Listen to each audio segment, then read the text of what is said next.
Ini mulai. Bismillahirrahmanirrahim. Assalamualaikum warahmatullahi wabarakatuh. Waalaikumsalam warahmatullahi wabarakatuh. Waalaikumsalam warahmatullahi wabarakatuh. Selamat siang semuanya, baik penonton online maupun rekan-rekan di sini. Sebelumnya yang terhormat Bapak Rudiana Salam selaku dosen pengampu di mata kuliah Manajemen Tata Niaga Pertanian ini. Sebelumnya terima kasih pada rekan-rekan dari kelompok 3 kelas B yang akan memaparkan materi bisnis market dan bisnis buyer behavior. Adapun kelompok 3 ini itu yang pertama Ipan Charlie PD dengan NPM akhir 086 dan Alif Yoni, saya sendiri selaku moderator dan pemateri dengan NPM akhir 092. Selanjutnya ada Nisa Lailatul Faroha dengan NPM akhir 101. Senita Naina Siparahmi dengan NPM akhir 102. Faisal Nur Pratama dengan MPR akhir 116 dan Muhammad Rafi Ramdhani dengan MPM akhir 114. Untuk mempersingkat waktu kepada pemateri pertama, Nisa Lailatul Faroha, persilakan.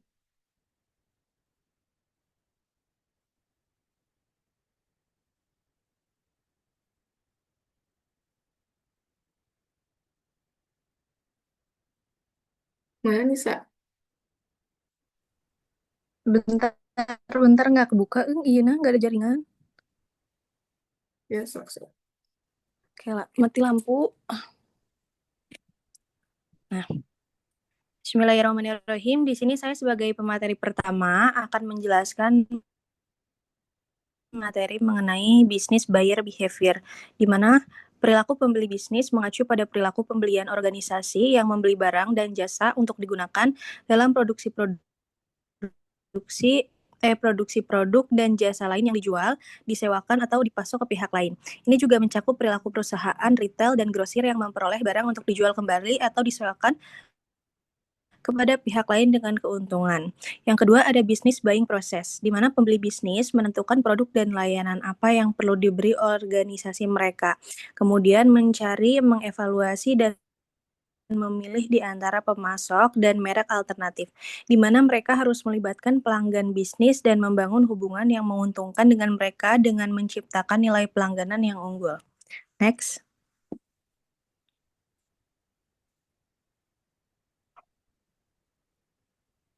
Next.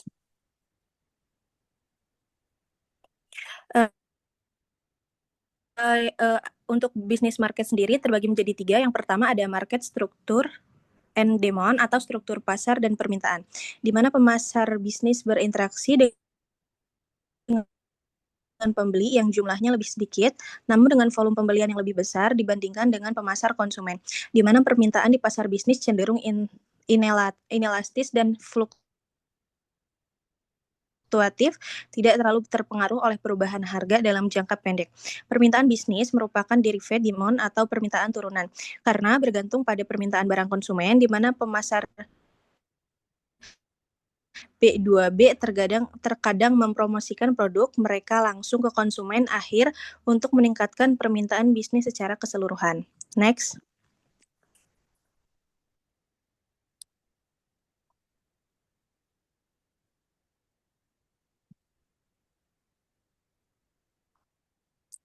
Yang kedua ada nature of the buying unit atau sifat unit pembelian, di mana pembelian dalam bisnis atau B2B berbeda dengan pembelian konsumen karena melibatkan lebih banyak pihak dalam pengambilan keputusan dan dilakukan oleh tenaga ahli terlatih. Semakin kompleks pembelian, semakin banyak pula orang yang terlibat, di mana termasuk komite pembelian yang terdiri dari pakar teknis dan manajemen puncak. Next. Yang terakhir ada types of decision and decision process atau jenis-jenis keputusan dan proses mengambil keputusan terbagi menjadi beberapa bagian, diantaranya yaitu keputusan lebih kompleks, jumlah besar dan pertimbangan kompleks, proses lebih panjang dan formal, ketergantungan yang lebih besar, fokus jangka panjang, dan yang terakhir pengembangan pemasok. Selanjutnya dilanjutkan oleh rekan saya.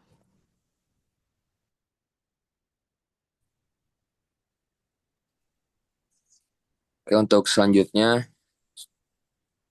yaitu tentang bisnis buyer behavior, yaitu perilaku pembeli bisnis.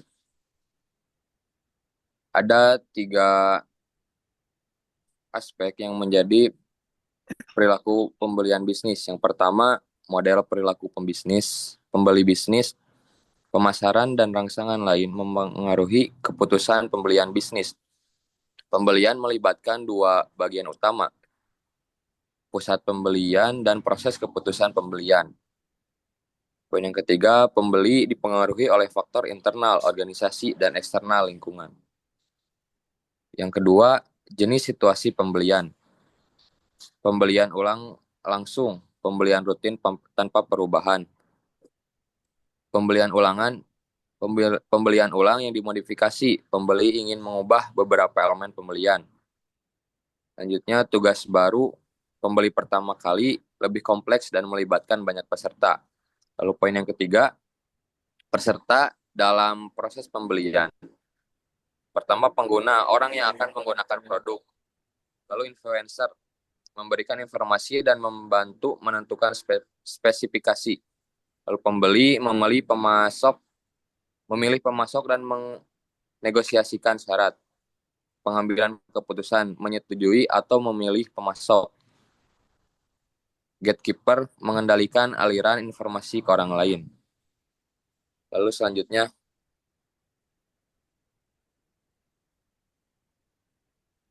yang keempat, pengaruh utama pada pembeli bisnis, yaitu pengaruh ekonomi dan personal memengaruhi keputusan.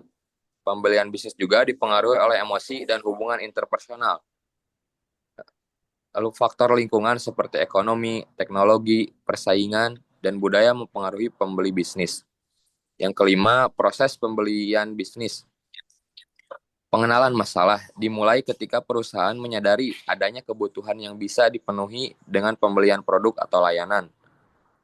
Pembeli bisa dipengaruhi oleh faktor internal, misalnya mesin rusak, atau eksternal, misalnya ide baru dari pameran. Lalu yang terakhir yaitu faktor yang mempengaruhi pembeli. Pertama, organisasi. Setiap perusahaan memiliki tujuan, strategi, dan struktur yang mempengaruhi pembelian. Interpersonal. Dinamika antara peserta pembelian juga mempengaruhi keputusan. Lalu individu. Preferensi pribadi seperti usia, pendidikan, dan sikap terhadap risiko. Lalu selanjutnya akan dibahas oleh rekan saya. Baik, dilanjut ya teman-teman.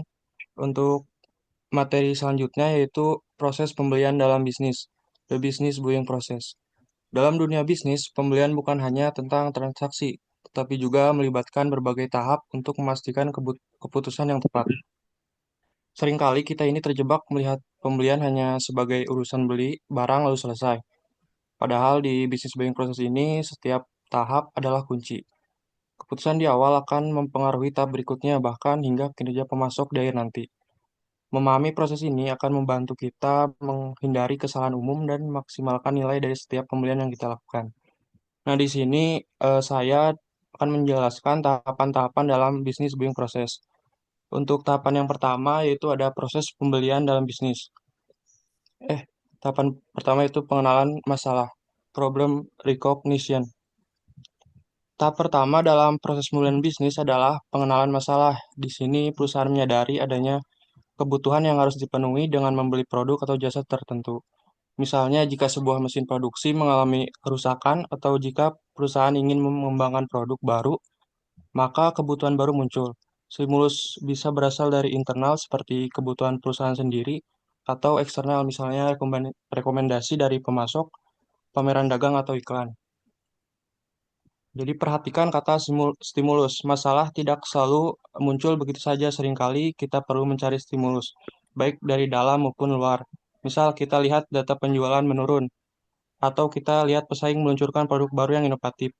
Kemampuan kita untuk mengidentifikasi stimulus inilah yang akan menentukan seberapa cepat dan efektif kita merespon kebutuhan pasar. Next. Untuk tahapan yang kedua yaitu deskripsi kebutuhan umum, General Need Description. Setelah masalah dikenali, tahap berikutnya adalah mendeskripsikan kebutuhan. Perusahaan akan menentukan karakteristik umum produk dan jumlah yang dibutuhkan.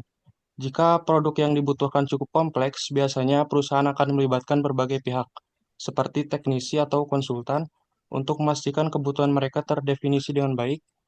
Pada tahap ini juga, pemasok dapat memberikan wawasan tentang fitur produk yang paling sesuai dengan kebutuhan pembeli.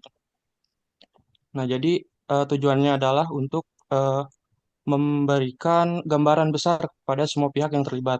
Di sinilah pentingnya kolaborasi, libatkan tim teknis dan keuangan, bahkan tim pemasaran. Setiap departemen punya perspektif unik yang perlu dipertimbangkan, dan jangan ragu untuk bertanya pada pemasok, karena mereka mempunyai pengalaman dan juga pengetahuan yang bisa membantu kita memperjelas kebutuhan yang diperlukan. Next. Untuk selanjutnya yaitu tahapan ketiga, spesifikasi produk, produk specification. Setelah kebutuhan dijelaskan, perusahaan membuat spesifikasi produk secara lebih rinci.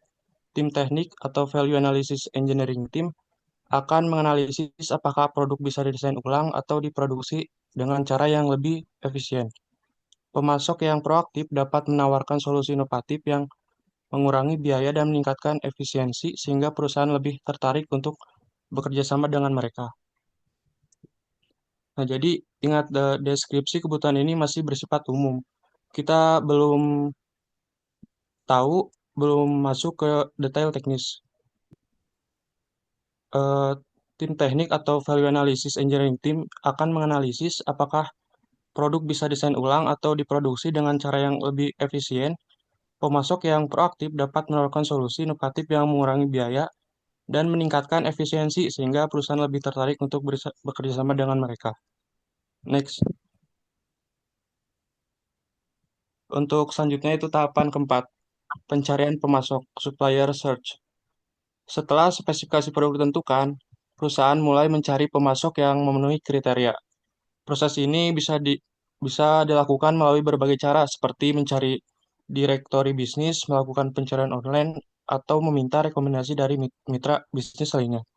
Produk yang kompleks atau mahal biasanya membutuhkan waktu pencarian yang lebih lama untuk memastikan pemasok terbaik dipilih.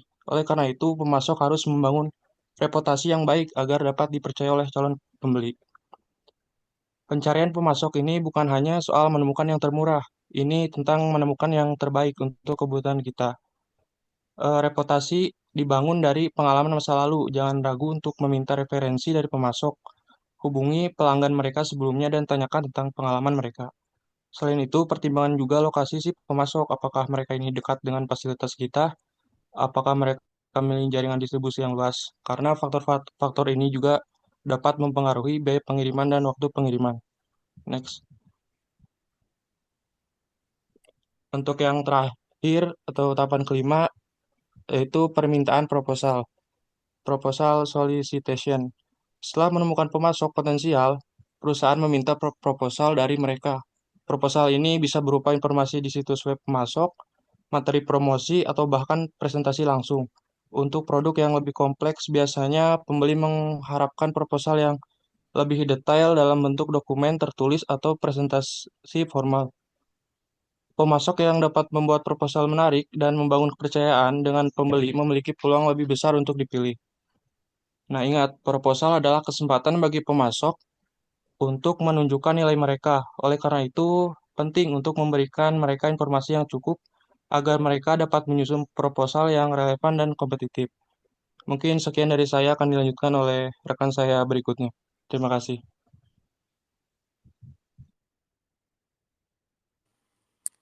Baik, di sini saya akan melanjutkan tahapan 6, yaitu pemilihan pemasok atau supplier selection. Tahap berikutnya adalah pemilihan pemasok. Tim pembelian akan mengevaluasi proposal berdasarkan beberapa faktor utama seperti kualitas produk, reputasi pemasok, harga ketepatan waktu pengiriman, serta etika bisnis. Dalam beberapa kasus, pembeli bisa memilih beberapa pemasok sekaligus untuk mengurangi risiko ketergantungan pada satu pemasok. Oleh karena itu, pemasok harus menunjukkan nilai tambah yang membuat mereka lebih unggul dibanding pesaingnya. Next. Lalu ada tahapan ketujuh yaitu spesifikasi pesanan atau order routine specification. Setelah pemasok dipilih, pemberi akan menyusun spesifikasi pesanan secara rinci. Ini mencakup spesifikasi teknis, jumlah produk yang dibeli, waktu pengiriman, yang hingga kebijakan pengembalian dan garansi. Beberapa perusahaan menggunakan sistem Vendor Managed Inventory atau VMI, di mana pemasok bertanggung jawab dalam mengelola persediaan dan melakukan pemesanan ulang secara otomatis. Ini menciptakan efisiensi dan memastikan stok selalu tersedia sesuai kebutuhan. Next. Lalu ada tahapan yang ke-8, yaitu evaluasi kinerja performance review. Setelah produk atau evaluasi ini dilakukan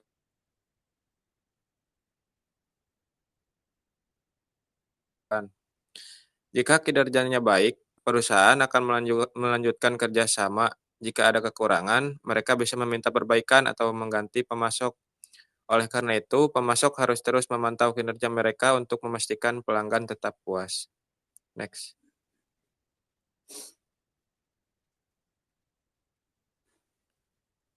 Baik, selanjutnya yaitu e-procurement.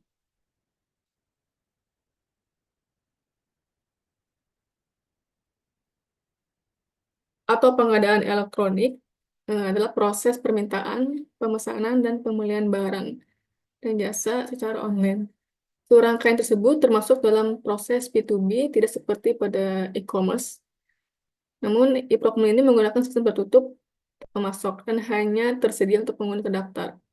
Jadi, e-procurement ini memfasilitasi interaksi antara pemasok pilihan dan pelanggan melalui penawaran, pesanan, pembelian, dan faktur. Pada e-procurement ini, prinsipnya bekerja dengan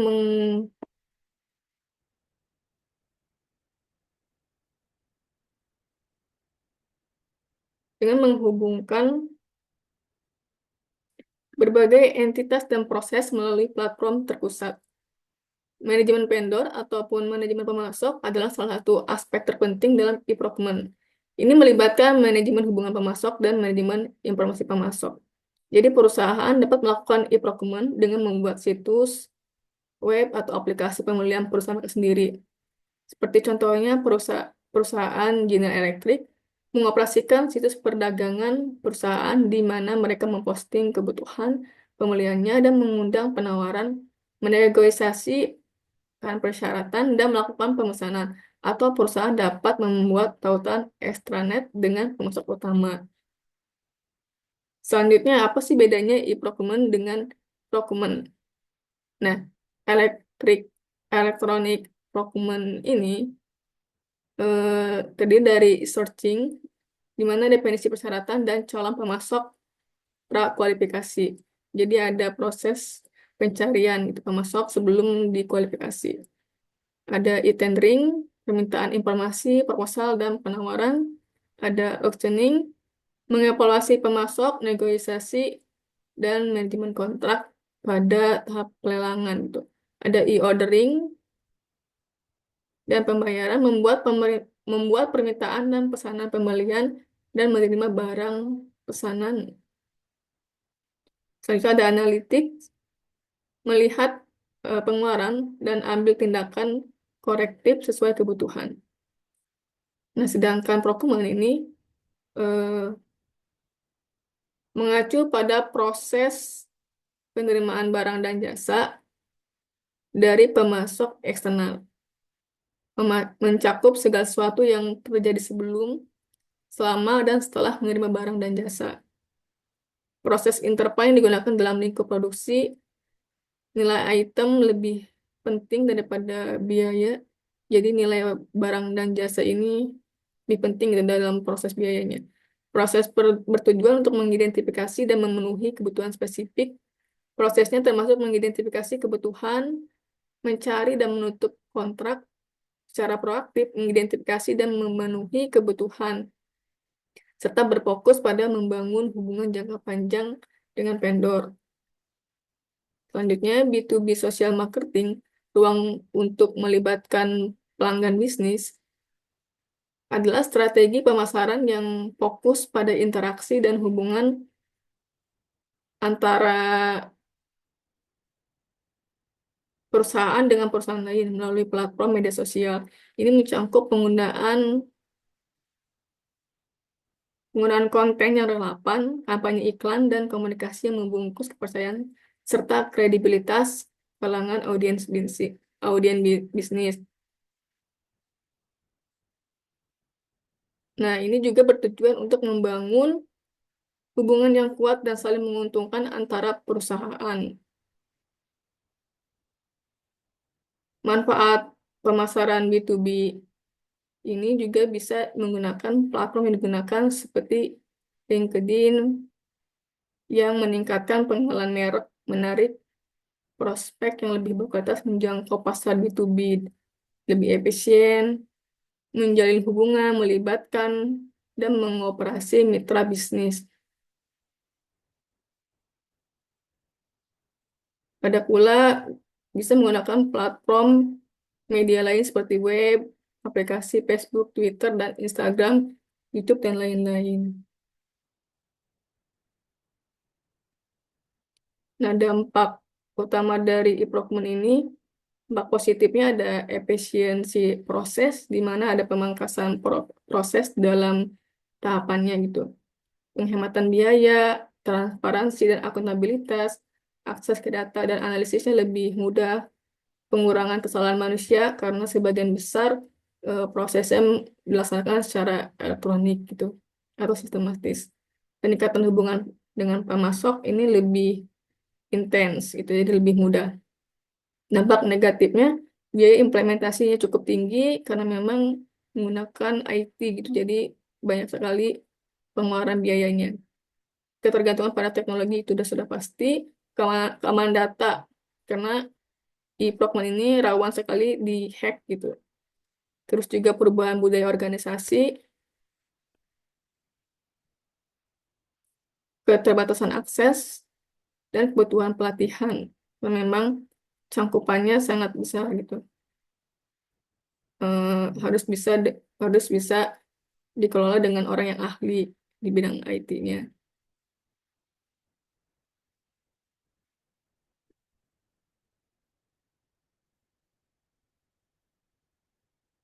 Selanjutnya saya serahkan kepada pemateri selanjutnya. Itu Senita Langina Siparahmi. Baik, terima kasih. Di sini saya akan melanjutkan mengenai institutional and government markets atau pasar kelembagaan dan pemerintah. Pembelian organisasi sebagian besar terfokus pada perilaku pembelian bisnis. Pada pembahasan ini berlaku untuk praktik pembelian organisasi kelembagaan dan pemerintah. Pada institusi and government ini terdiri dari dua pasar, yaitu yang pertama ada pasar institusional dan pasar pemerintah. Untuk pasar institusional ini terdiri dari sekolah, rumah sakit, panti jompo, penjara, dan lainnya yang menyediakan jasa kepada orang yang dirawatnya. Lalu selanjutnya itu ada pasar pemerintahan yang dimana unit pemerintahan atau federal, negara bagian, dan lokal yang membeli atau menyewa barang dan jasa untuk menjalankan fungsi dari pemerintahannya. Next.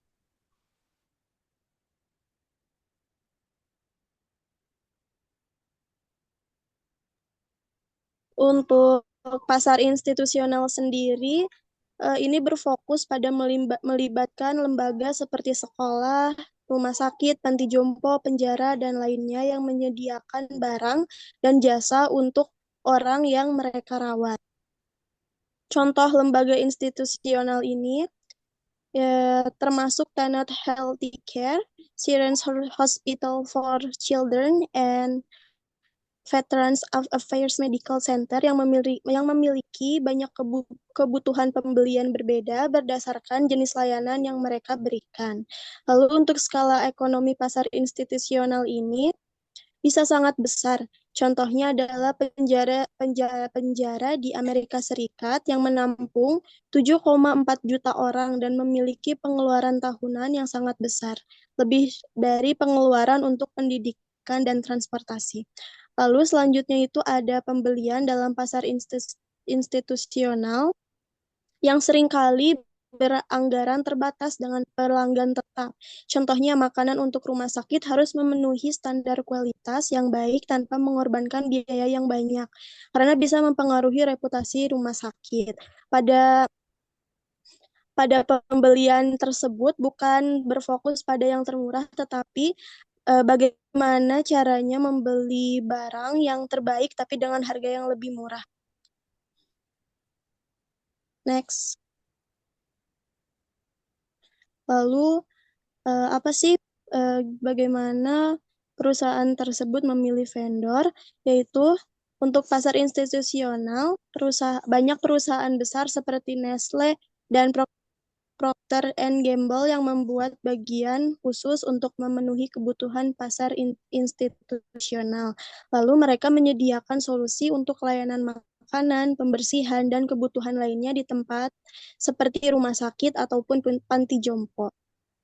Selanjutnya, ada beberapa tantangan dari pasar institusional, yaitu pembelian barang dan jasa di pasar ini harus memperhatikan kualitas dan biayanya dengan hati-hati. Lalu selanjutnya, proses pembelian bisa rumit karena anggaran terbatas dan adanya peraturan yang ketat. Next.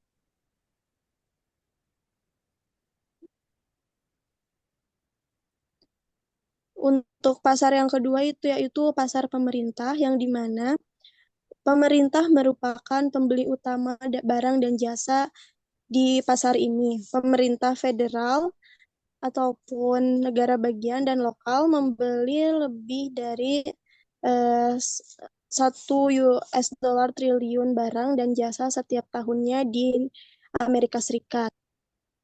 Bagaimana sih proses pembeliannya? Yang pertama itu pembeli pemerintah biasanya mengajukan penawaran terendah meski adanya pengecualian untuk kualitas. Jadi pemerintah tetap mengedepankan kualitas, tetapi masih mengajukan penawaran terendah dari pemasok-pemasok yang menawarkan jasa atau barangnya. Lalu selanjutnya itu ada pemerintah cenderung memilih pemasok domestik daripada pemasok yang asing, meskipun ada kecenderungan untuk menghapus bias ini di Eropa. Lalu yang selanjutnya itu pada pasar pemerintah seringkali diawasi oleh publik, yang dimana pembelian pemerintah diawasi oleh publik seperti kelompok swasta. Lalu selanjutnya proses pengadaan melibatkan banyak dokumen, birokrasi, dan peraturan. Karena banyaknya birokrasi dan peraturan dari pengawasan ini, jadi banyak yang mengawasi pembelian di pasar pemerintah. Selanjutnya, kenapa perusahaan berbisnis dengan pemerintah? Yang pertama itu karena pembayaran dari pemerintah ini sangat aman dan dapat diandalkan. Lalu selanjutnya, pembelian dari pemerintah ini mencakup berbagai produk dari barang yang kecil hingga proyek besar, sehingga banyak perusahaan yang ingin berbisnis dengan pemerintah.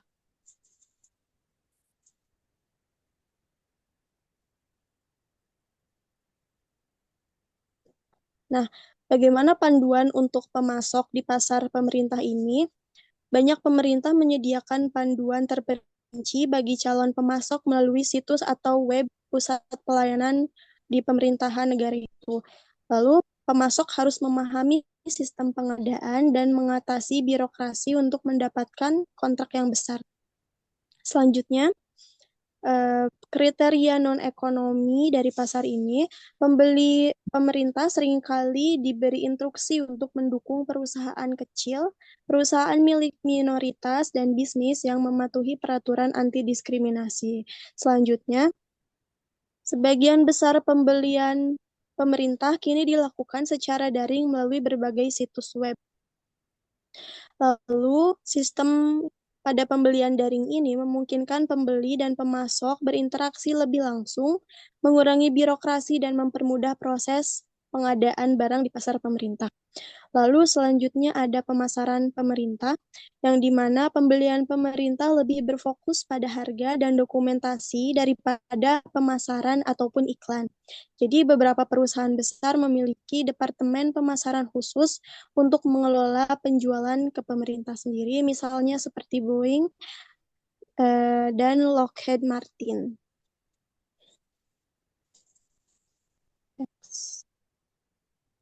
Baik, pemaparan Oke. materi. Mungkin cukup sekian. Selanjutnya diserahkan kembali kepada moderator. Baik, pemaparan materi telah selesai.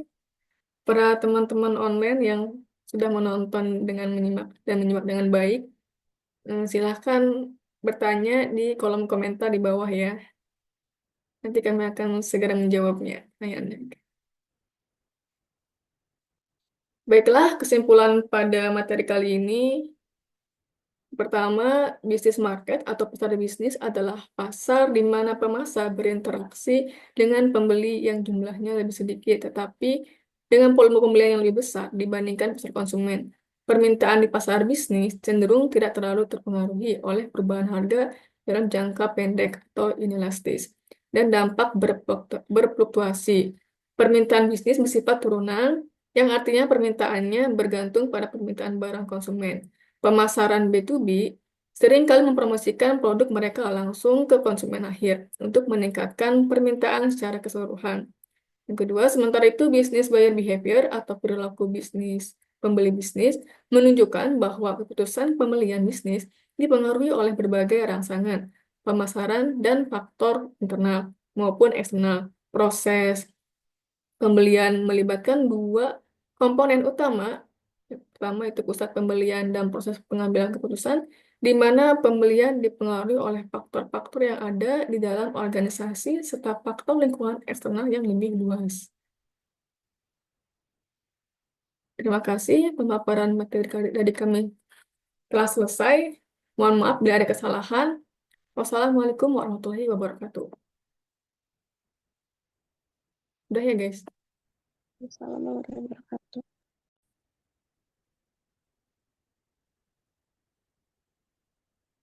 Bismillahirrahmanirrahim. Tapi nggak ada. Nah, gini sekali ya.